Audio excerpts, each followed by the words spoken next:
Olá, gente, muito prazer estar aqui com vocês em mais uma Expert.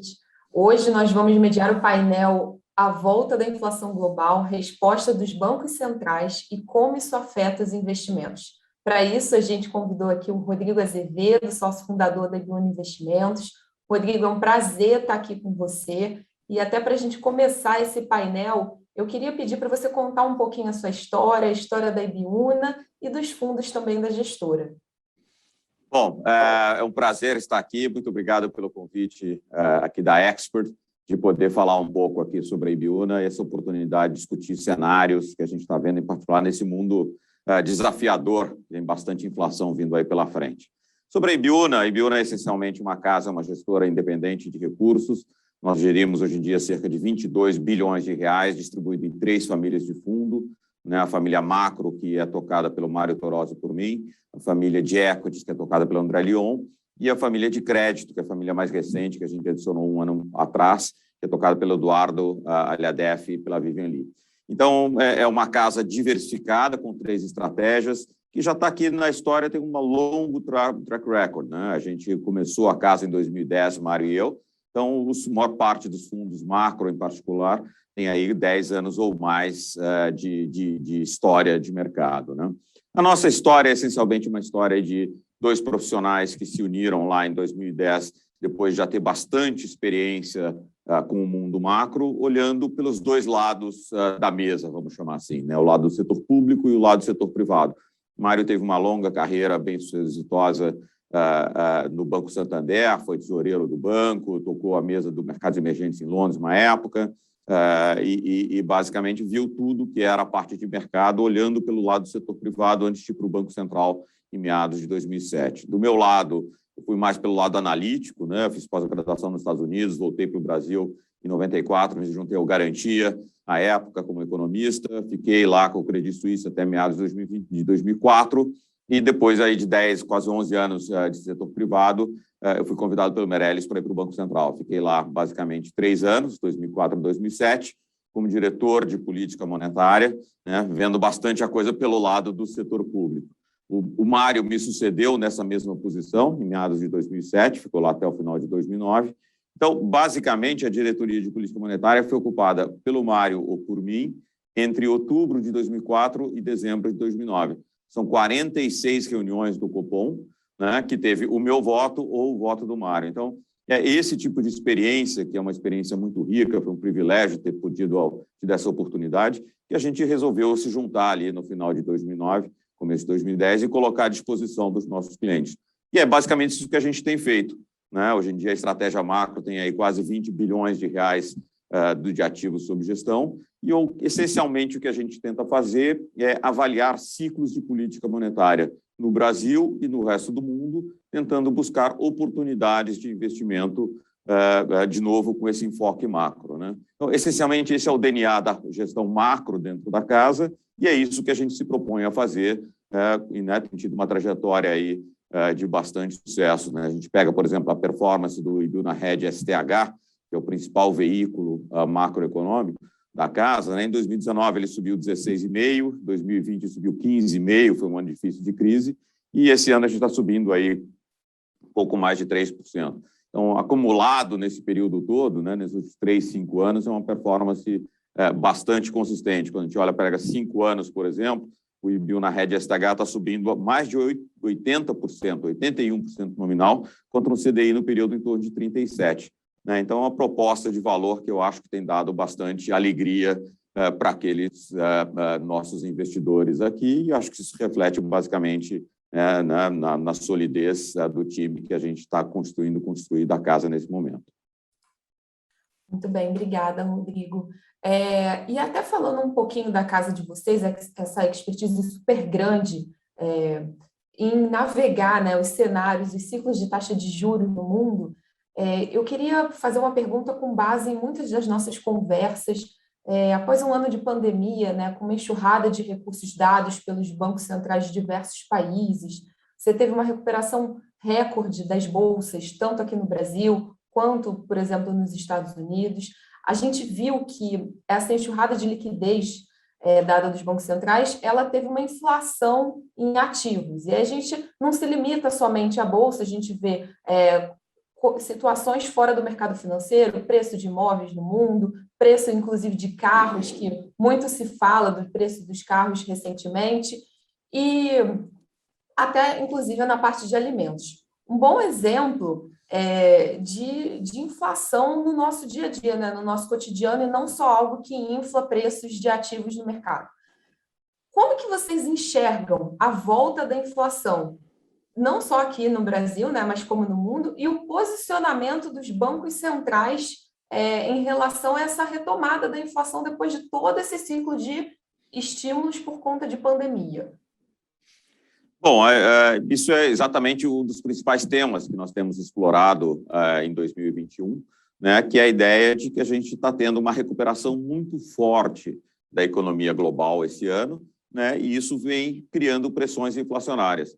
Então, como cada banco central está reagindo a esse cenário, é exatamente aquilo que é o cerne das buscas que a gente tem feito de oportunidades de recursos no fundo. Mas aí é interessante colocar em contexto esse ano, né, o que aconteceu no período recente, porque explica muito, né, do que está acontecendo esse ano. Quando a gente para e olha, né, o que aconteceu com o ciclo global de crescimento, né, do mundo no período pós-pandemia, foi muito interessante, porque depois, mais do que pós-pandemia, a gente olha pós-2008, 2009, teve uma crise financeira muito significativa, né, e aí os bancos centrais, naquele momento, colocaram o juro zero e fizeram uma impressão de recursos. A expectativa é exatamente dar um impulso à economia. O resultado desse ciclo longo de crescimento que teve depois de 2009 foi um crescimento de um ciclo longo, mas ele cresceu muito mais devagar do que se esperava para a quantidade de recursos que foi colocado. E a gente nunca criou a inflação. Então, a gente chegou ali no final de 2018, 2019, com a percepção de que, ao colocar muito estímulo, mas ter puxado essa política fiscal com receio de gerar inflação, nós acabamos tendo um crescimento nesses 10 anos abaixo do que seria possível. Quando a gente chega aqui agora, nessa pandemia, os bancos centrais no mundo desenvolvido resolveram ser mais ousados, né? Eles não só trouxeram o juro para baixo mais rápido, como imprimiram uma quantidade de recursos muito maior. Só para ter uma ideia, o FED, durante 3 meses, a partir de março do ano passado, entre março e maio do ano passado, ele imprimiu mais recursos, ou seja, jogou mais dinheiro na economia do que tinha feito ao longo de 3 ou 4 anos na sequência de 2008 e 2009. Ao mesmo tempo, a política fiscal, que lá atrás, por receio de inflação, tinha sido mais contracionista, era uma ideia de, não, a gente expande, depois a gente segura, por quê? Para ter um pé no acelerador e um pé no freio, não deixar gerar muita inflação. Como não gerou inflação, dessa vez a gente tem os 2 pés no acelerador, né? Então, tá a política monetária muito estimulativa, né, com muito recurso disponível a juro baixo, por um lado, e com uma expansão fiscal de gastos e transferências e investimentos do outro, né? Tem um terceiro fator que veio se juntar a essas duas coisas nesse momento, que é o estímulo dado por um fator não econômico, não tradicional, pelo menos como instrumento de política econômica, que é a vacina, né? A vacina, basicamente, o que ela fez? Na hora que você começa a vacinar a população e começa basicamente ficar um grau maior de imunização, as pessoas voltam a consumir setores, né, bens de setores ou serviços que não estava durante a pandemia, porque estava fechado, você não ia a restaurante, não viajava, não ia a hotel, etc. Então, né, a economia estava tendo lá o estímulo monetário, o estímulo fiscal reagindo a isso, e, de repente, entra um monte de gente que começa a consumir, né, serviços, né? Então, a composição desses 3 elementos, né, ela está empurrando muito a economia, né? Então, só para ter uma ideia, o FMI estima que o ano passado, em 2020, a economia global tenha caído em torno de 3,2%. Tá? É a maior recessão que teve nos últimos 70 anos. Tá? E aí, a volta dessa recessão esse ano é que estima que o crescimento seja em torno de 6,2% para o mundo. Então, 6,2% é um crescimento forte, e o que é interessante é que a estimativa de 2022 ainda é forte, em torno de 4,9%. Né? Por que isso é importante? Porque um ano que o mundo cresce normal, né, cresce onde está tudo tranquilo, é um crescimento em torno de 3,5%. Então, o crescimento acima de 6% esse ano é forte, mas você pode dizer, não, tudo bem, é a volta do ano passado. Mas como você continua o ano que vem com um crescimento aí entre 4,5% e 5%, ainda é muito forte, dá uma ideia exatamente do tamanho do empurrão que a economia global está tendo nesse momento. né? Então, logicamente, por um lado, isso é muito positivo, porque a economia global começa a crescer mais rápido, os níveis de emprego caem mais rápido, mas, por outro lado, surgem pressões inflacionárias, né, que vão exigir, ou já estão exigindo, uma resposta dos bancos centrais, né? A gente está vendo uma diferenciação grande entre bancos centrais na resposta a essa pressão inflacionária. É curioso que é meio diferente do que aconteceu em 2020, quando a crise se abateu ao mesmo tempo e foi muito profunda no mundo inteiro. Quer dizer, no segundo trimestre do ano passado, o mundo inteiro colapsou, né? E aí os bancos centrais reagiram imediatamente, todo mundo também cortou tudo, o juro que podia, mais ou menos naquele período ali, em torno do segundo trimestre do ano passado. Então, foi um corte abrupto de juros e sincronizado, todo mundo ao mesmo tempo. Na volta é diferente, porque tem alguns países que estão avançando mais rápido, tem alguns países que estão demorando mais para avançar. Alguns países vacinaram mais cedo e a economia está voltando mais rápido, alguns países estimularam mais com transferências, gastos, auxílios emergenciais, etc., e estão voltando mais rápido. Então, os bancos centrais estão tendo que responder de maneira diferente. Então, o nosso tema de investimento esse ano tem sido exatamente, né, buscar países onde a gente acha que a pressão inflacionária vai ser mais significativa e o Banco Central ou, né, os agentes econômicos estão achando que não vai ter tanta inflação. Ou seja, em suma, né, a sua pergunta era preocupação com a volta da inflação? Sim, a gente está com uma preocupação grande, a gente acha que ter os dois instrumentos, monetário e fiscal, estimulando ao mesmo tempo, ele vai acabar gerando inflação de uma maneira mais ampla no mundo. Isso vai ser um problema mais persistente do que se imaginava 2 ou 3 meses atrás, né? Portanto, os portfólios têm que estar, por um lado, protegidos contra isso, por outro lado, não só protegidos, mas tirar vantagem de oportunidades identificadas nesse ambiente. Muito bom. Você começou a falar, né, sobre quando a gente teve um processo de queda generalizada dos ativos de diversos países, você teve uma resposta do Banco Central à pandemia de maneira mais ou menos homogênea. Assim, a grande conclusão é que, no agregado, houve um estímulo muito grande por parte dos bancos centrais. Quando vocês analisam agora geografias, e aí até olhando desenvolvidos contra emergentes, a gente costuma ter a impressão de que a retomada de inflação é um pouco diferente de acordo com diversos países, e a resposta do Banco Central também. O que vocês têm visto sobre os temas? É importante fazer essa diferenciação, tá? Porque tem um componente importante da inflação que está aparecendo em todos os países que a gente acompanha, basicamente. A gente acompanha aqui na Ibiúna mais de 30 países, tá? A gente acompanha mais de 20 bancos centrais. E quando você vai no detalhe, você abre a dinâmica da inflação e tem alguns componentes que aparecem em todos os bancos centrais, né? Então, o interessante é que, apesar de ter um componente comum, né, a resposta dos bancos centrais tem sido diferente. Vamos entender por quê. Mas, antes disso, olhar quais são os elementos comuns, tá? O primeiro é o fato de que existe um efeito estatístico, né? As pessoas, em geral, olham para as perspectivas de inflação 12 meses, a inflação passada, dos últimos 12 meses, né? O que aconteceu? No segundo trimestre do ano passado, na hora que bateu a recessão, né, todos os preços caíram, né? E o resultado foi uma taxa de inflação muito baixa. Esse segundo trimestre teve uma normalização e alguns preços em alta. Então, na hora que você tira da estatística um número baixo e coloca um número alto, a inflação sobe, né? Como todos os países caíram ao mesmo tempo, tiveram o mesmo, né, elemento de deflação, né, o ano passado, né, todo mundo está tendo isso de volta. Um segundo elemento que é comum a todo mundo é o impacto de preços de commodities, né? Essa volta muito rápida do crescimento global, né, pegou a maior parte dos commodities com um volume de estoques baixos. Isso, logicamente, acabou ocasionando uma pressão muito significativa sobre os seus preços, né? E esse commodity é um produto consumido globalmente, é um preço determinado no mercado mundial. Então, ele está afetando a inflação de todo mundo. O milho, a soja, minério de ferro, o cobre, petróleo, né? Todos esses subiram muito, né? Nesse período. A gente para e olha no Brasil, por exemplo, né, os IGPs, né, os índices gerais de preço, que capturam muito mais preços de commodities do que os IPCs, tem andado acima de 30% essa inflação do aluguel, né, que mede isso aqui. Então, assim, só para dar uma ideia, tem um preço muito significativo de preço de commodities que, de novo, está afetando a inflação de todo mundo, no mundo inteiro. E tem um terceiro elemento que é comum também, que aparece em todas as inflações que a gente olha, que é essencialmente o problema dos bens industrializados, né? Que o que aconteceu, né? As empresas todas, no segundo trimestre do ano passado, acharam que ia ter uma retração que podia ser longa e muito profunda. Então, todo mundo reduziu muito os seus estoques, então fizeram reposição de estoques. O que acabou acontecendo também, como a volta foi mais rápida do que esperava, na verdade, está todo mundo sendo pego com estoques baixos. Estoques baixos são preços mais altos, né?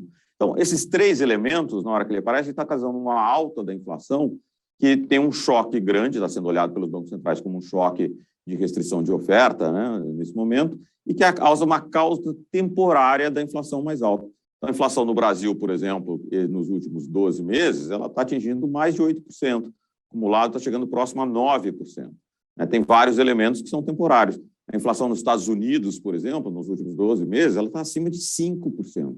5% dos Estados Unidos é um número muito alto, né? Mas a gente sabe que vários desses elementos são temporários, né? Que na hora que esses choques passarem, na hora que a oferta for regularizada, o preço tende a ceder ali na frente, ele volta e a inflação volta, né? Então, uma parte grande dessa inflação vai passar quando a gente olhar a estatística 12 meses para trás, em junho, julho de 2012, olhando para trás. Tá? Então, o elemento temporário é que é comum a todo mundo. Tá? E aí, por que os bancos centrais têm dado uma resposta diferente? Porque tem países, né, que existe uma cultura de muito baixa inflação, né, um histórico de inflação tão baixa que, na hora que tem uma alta temporária de inflação, os agentes não reagem, né, as expectativas de inflação continuam bastante ancoradas. Então, o Banco Central, nesse caso, essencialmente tem feito o quê? Ele tem alertado a população de que, olha, isso aqui é temporário, isso aqui não é permanente. Então, lá na frente vai voltar, então eu não preciso reagir retirando estímulo ou subindo a taxa de juros. Tá? Então, quando você está nos Estados Unidos, quando você está na Europa, quando você está no Japão, na Inglaterra, essa tem sido o que os bancos centrais têm feito. Essencialmente, tem dito, olha, não precisa se preocupar com isso, é um elemento temporário, em 2022, 2023, a inflação vai voltar a ser o que é normal, né? E dado a credibilidade, o histórico desses bancos centrais, né, eles conseguem fazer isso sem mexer no estímulo monetário. Mas há outros bancos centrais no mundo, e aqui muito mais caracteristicamente no mundo emergente, né, onde o histórico de inflação ele é muito mais alto. Você tem uma história de inflação que tipicamente rompeu metas, ou não tem, a credibilidade do Banco Central não está tão assentada, ou você tem mecanismos institucionais, né, que aumentam a chance de que esse choque temporário tenha elementos mais permanentes. Vou dar um exemplo no caso do Brasil, por exemplo, né, eu mencionei em passant aqui, mas, enfim, o aluguel nosso é ajustado à inflação dos últimos 12 meses. Né? Então, o que acontece? Né, uma coisa que não tem nada a ver, que é quanto de aluguel, né, nós pagamos, né, ou quem tem contrato de aluguel, né, de repente tem um choque de commodities, o IGP sobe um monte e você tem que pagar mais aluguel. Né? Mas se você sobe mais aluguel, a inflação para frente vai ser mais alta. Né? A mesma coisa, mercados de trabalho. Né? Os trabalhadores tendem a olhar para a inflação passada como uma demanda de reposição da inflação. Né? Então, esses são elementos que basicamente aumentam a chance de que os choques temporários, né, acabem se propagando por muito mais tempo e dificultem a tarefa da inflação cair 12 meses à frente, ou, enfim, num período no futuro. Nesses casos, né, há uma chance muito maior de que essa alta temporária da inflação gere expectativas de inflação mais alta. Aí fica muito mais difícil trazer a inflação para baixo no futuro. Então, aqui o Banco Central tem que atuar. Tá? E aí a gente tem visto, né, diferentes países de pressões inflacionárias, bancos centrais atuando de maneira diferente. O Banco Central do Brasil iniciou no começo do ano um ciclo de alta, estava em 2%, já está em 5,25%, e está com toda a cara que vai caminhar para alguma coisa próxima a 8% até o final do ano. A gente olha o Banco Central da Rússia, já está bastante avançado, o Banco Central da Turquia subiu mais cedo, recentemente o Banco Central da República Tcheca, né, o Banco Central do Chile começou a subir. O Banco Central do Chile é um bom exemplo. Tá? Até junho, achava-se que a primeira alta viria só em dezembro ou no começo do ano que vem. Né? E aí houve uma reavaliação, e quando se olhou a dinâmica de inflação, se descobriu que havia muito mais chance de que essa inflação fosse mais persistente do que se imaginava. O Banco Central virou, né, a comunicação toda e deu a primeira alta de juros agora em julho. Mais recentemente, o Banco Central do México, no mês passado, surpreendeu os agentes de mercado, ninguém achava que ele ia subir a taxa de juros, ele foi lá e teve que subir a taxa de juros em 25 basis points. Então, isso ilustra exatamente o tipo de análise que a gente faz. né, na hora que você olha para diferentes bancos centrais, você identifica, né, processos e dinâmicas inflacionárias e onde elas são parecidas e onde elas são diferentes. E é isso que dá oportunidade de investimento. Então, acho que essa diferenciação entre emergente e desenvolvido, nesse momento, ela fica muito patente, principalmente na resposta em que os bancos centrais estão tendo que dar para manter a inflação contida no médio prazo. E aí, até, Rodrigo, pegando um gancho, no cenário do ano passado, vocês tiveram uma performance muito positiva em 2020, conseguiram principalmente acertar, né, o ciclo do posicionamento dos bancos centrais no meio da pandemia. Logo depois dos primeiros meses de pandemia, fizeram uma redução de risco dos fundos, para depois retomar esse mesmo risco quando o cenário estivesse um pouco mais assentado. E atualmente, com todo esse cenário de retomada da inflação global e até com vários ciclos de aumento de taxa de juros em diversos países, como é que a Ibiúna tem se posicionado atualmente nos fundos, principalmente os fundos macro, né? Essencialmente, o que a gente tem feito, Carolina, de alguma maneira, é o inverso, é o contrário daquilo que a gente fez em 2019 e 2020. Então, para entender o que a gente está fazendo agora, é interessante olhar o que a gente fez lá atrás. Essencialmente, a história de 19 e 20 para a gente era uma história, de novo, construindo nessa ideia de que a gente tinha um ciclo de crescimento que já estava bem maduro no final de 2018, por ali, né, vindo lá desde 2008, 2009. Aquele foi um ciclo longo, como eu mencionei, e o pico da aceleração desse crescimento, né, ele se deu na virada de 2017 para 2018. Em 2018, a gente já teve uma desaceleração muito clara na China e na Europa, e em 2019 a desaceleração entrou também nos Estados Unidos. Então, 2019 foi o primeiro ano em muito tempo que a gente teve os três principais blocos, né? Estados Unidos, Europa e a China, e, portanto, trazendo o Oriente todo junto, né? Onde estavam desacelerando ao mesmo tempo. E como nesse período todo você não tinha gerado pressão inflacionária significativa, né, nós antecipamos que 2019 seria um ano onde os bancos centrais teriam que atuar para mitigar o risco de recessão. Quer dizer, a economia global está desacelerando com o risco de ir para uma recessão sem ter pressão inflacionária. O que o Banco Central faz num ambiente como esse? Basicamente, tenta minimizar o impacto dessa desaceleração no emprego e, basicamente, tenta evitar que você vá para uma recessão. Então, a gente, basicamente, posicionou os fundos em 2019 para quedas de taxas de juros, tá? No Brasil e lá fora também, bastante investimento lá fora. Em maio de 2019, teve um evento que a gente não esperava, né, que foi a guerra comercial deflagrada pelo presidente Trump, elevando tarifas sobre a China. Aquilo criou uma grande incerteza no mundo e os bancos centrais, né, acharam que aquilo podia aumentar a chance de você ter recessão. Então, os bancos centrais todos fizeram uma primeira redução grande e sincronizada, né? Não foi sincronizada do ponto de vista de combinada, mas na hora que o Fed faz e os outros bancos centrais, todo mundo faz ao mesmo tempo. Então, entre maio e agosto de 2019, a gente ganhou bastante dinheiro exatamente nesse movimento onde todos os bancos centrais cortaram a taxa de juros ao mesmo tempo, né? E aí, basicamente, né, parte do desempenho aí de mais de 16% que viu na rede STH deu em 2019 veio nesse período, tá? E aí, na hora que os bancos centrais jogaram o juro para baixo e teve liquidez, né, ele conseguiu evitar a chance de ir para a recessão e o contrário, na hora que você dá o estímulo, provavelmente a economia volta a crescer. Então, essa é a hora certa de você ter renda variável, né? Então, a gente basicamente foi lá e voltou para o risco, né, comprando ações no final de 2019. Então, essa era a história de 2019. Quando a gente foi para a história de 2020, né, essencialmente o que aconteceu? Né? A gente começou o ano posicionado, comprado em equities, mas os preços já tinham esticado, então a gente estava aplicado nos juros muito mais como hedge. A gente não achava, no começo de 2020, que o juro ia cair muito, né? Mas aí começou a Covid. Na hora que bateu a Covid, a gente falou, bom, isso aqui pode ser um cenário igual ao de 2019, onde os bancos centrais vão ter muito receio de recessão, só que turbinado, porque o impacto da Covid foi muito maior do que a da guerra comercial ali de 2019. Então, a gente aumentou as posições e rapidamente reposicionou os fundos no final de fevereiro, no começo de março, né, saindo completamente da renda variável e focando os três principalmente, né, em oportunidades de quedas de taxa de juros. E aí foi uma beleza, né? O fundo, basicamente, entre março, chegou em junho com o fundo subindo mais de 8%.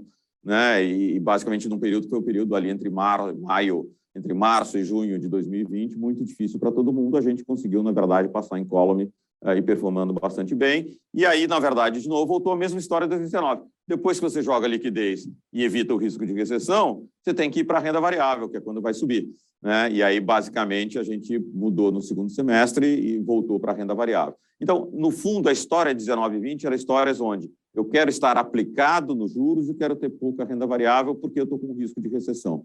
A história de 2021 é o contrário, né? Você conseguiu evitar aquela recessão, você já está com o juro no mínimo histórico, com muita liquidez, tem todos esses estímulos que a gente falou, é um ambiente muito favorável para a renda variável, né? Então, eu quero ter renda variável, só que tem tanto estímulo e a volta é tão forte que, como a gente comentou, começou a ter pressão inflacionária, né? Então, parte do kit que a gente tem feito aqui é misturar renda variável, tá, no mundo inteiro, com posições tomadas em taxas de juros.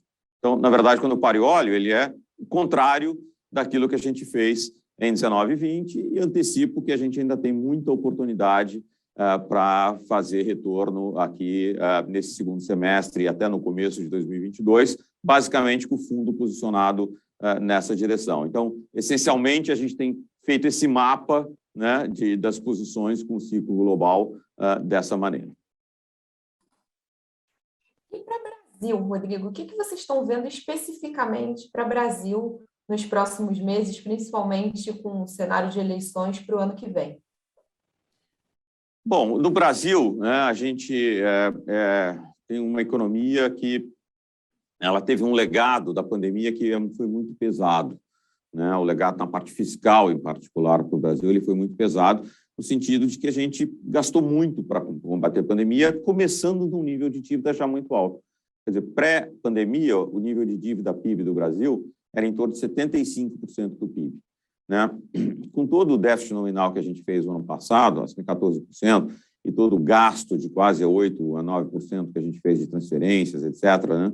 Um gasto meritório, foi importante fazer, mas, né, chega uma hora depois você tem que pagar, porque dinheiro não nasce em árvore, né? Então, essencialmente, a dívida PIB do Brasil ela ficou muito maior e isso passou a ser um problema grande, né, no sentido de que passou a ter uma série de dúvidas sobre a capacidade do Brasil, ao longo do tempo, honrar essa dívida. Então, tipicamente, quando você tem isso, o prêmio de risco que é demandado para você carregar ativos num país que tem essa característica, ele tem que ser muito mais alto mesmo, né? E como você saiu de 75 com a perspectiva de que a dívida PIB no final de 21 ia para 90, 95, né? Então você teve todo aquele estresse do ano passado e mesmo quando os ativos no Brasil voltaram, né, eles voltaram, mas voltaram menos do que os nossos pares, né? Aquilo que no jargão técnico a gente chama que o Brasil performou pior do que os nossos pares. Então, não é que a Bovespa não subiu, ela subiu, mas ela subiu menos do que outras bolsas, né? Não é que a moeda do real não apreciou. Depois que ela foi 5,80, ela voltou para quase 5, está aqui operando em torno de 5,20, 5,30.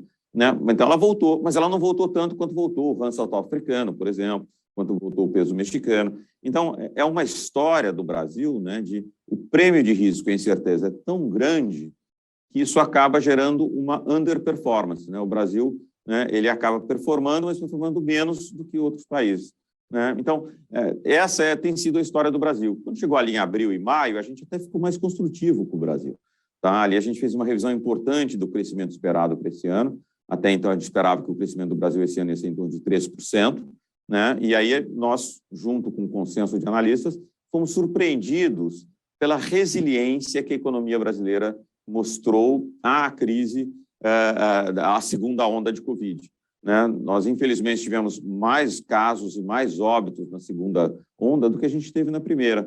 No entanto, a economia teve muito menos impacto na economia do que a gente teve no ano passado, né? Então, isso foi uma surpresa, né? E isso acabou fazendo com que nós revisássemos para cima a projeção de crescimento desse ano para cima de 6%.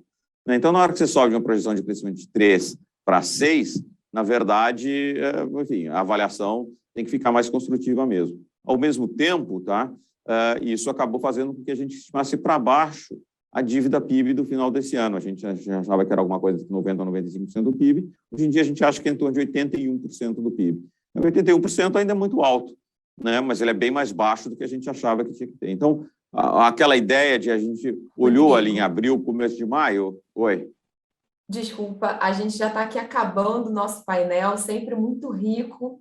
Queria te agradecer aqui, que a gente está no finalzinho, e agradecer a todo mundo que ouviu a Ibiúna aqui no painel de retomada da inflação global.